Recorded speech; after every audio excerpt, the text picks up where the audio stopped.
शांतिपुर गांव में हर सुबह सूरज की पहली किरण खेतों पर पड़ती थी और मोर की आवाज के साथ दिन की शुरुआत होती थी। इसी गांव में रहती थी एक सफेद रंग की सुंदर गाय गौरी। उसका शरीर चमकता हुआ और शरीर पर एक लंबी पूंछ, आंखों में ममता की चमक थी। गौरी को गांव के सभी लोग पहचानते थे, खासकर रामू किसान की बूढ़ी माँ, जिन्हें गौरी हर सुबह अपने दूध से पोषण देती थी।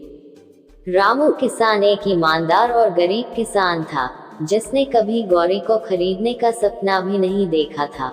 लेकिन जब एक दिन शहर से लौटते समय उसे सड़क किनारे बीमार और घायल हालत में गौरी मिली, तो उसका दिल पसीज गया।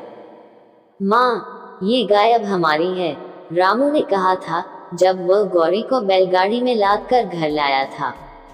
गौरी की सेवा में पूरा परिवार जुट गया। हल्दी नीम के लेप से उसके घाव ठीक किए गए, भूसे में चूनी मिलाकर खिलाई गई और धीरे धीरे गौरी फिर से स्वस्थ हो गई। गांव के बच्चे उसे प्यार से पुकारते गौरी माँ। एक वर्ष शांतिपुर गांव में बारिश ने धोखा दे दिया। खेत सूख गए, तालाबों का पानी घट गया और पशुओं का चारा भी कम हो गया। रामू का घर भी इस आपदा से अछूता नहीं रहा। उसके पास न अनाज बचा, न चारा। माँ, अब हम गौरी को कैसे पालेंगे? रामू चिंतित था। गौरी भी इस सूखे की मार से अछूती नहीं थी। उसके दूध में कमी आने लगी, शरीर दुबला होने लगा। लेकिन एक अजीब बात थी, गांव के किसी भी बच्चे के सामने आने पर वह अपनी सारी थकावट भूल जाती और उन्हें अपनी जीभ से सहला देती। एक दिन रामू के घर शहर से एक आदमी आया। उसने गौरी को देखकर कहा, ये गाय बहुत अच्छी नस्ल की है, अगर तुम चाहो तो मैं इसे शहर ले जाकर बेच दूं, अच्छा दाम मिलेगा। रामू चुप रहा। उसकी माँ ने कहा, गौरी हमारी संतान जैसी है, इसे बेचना पाप होगा। पर धीरे धीरे हालत और बिगड़ती गई। एक रात रामू के मन में द्वंद्व चल रहा था, क्या सचमुच हमें गौरी को बेच देना चाहिए? लेकिन उसी रात एक अजीब घटना हुई। रात के तीसरे पहर अचानक गौरी जोर जोर से रंभाने लगी।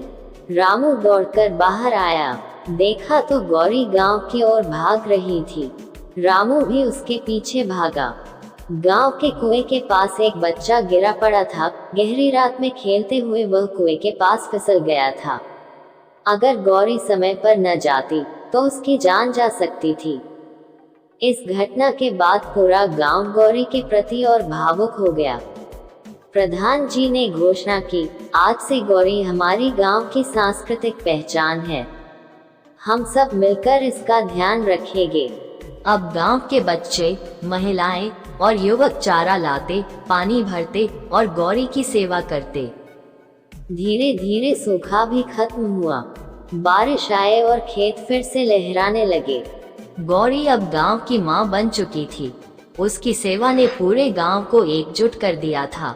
गांव में एक गौ सेवा समिति बनी, जिसमें युवा गौशाला की देखरेख करते। रामू किसान अब गौरी के दूध को जरूरतमंदों में बांटता। उसकी मां कहती, गाय सिर्फ दूध नहीं देती, ये प्रेम और स्नेह देती है।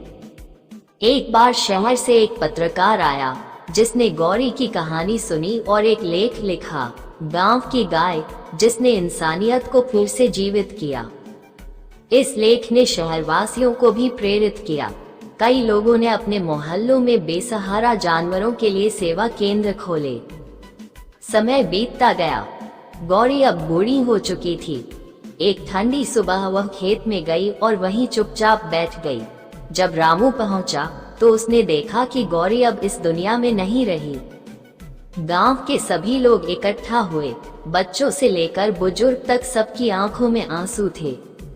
रामू ने गांव के बीचों बीच एक छोटा सा स्मारक बनवाया, गौरी माँ की स्मृति में, जिसने हमें सिखाया कि इंसानियत सबसे बड़ा धर्म है। अब हर साल गांव में गौ सेवा दिवस मनाया जाता है, जहां बच्चों को गौरी की कहानी सुनाई जाती है और यह सिखाया जाता है कि दया, ममता और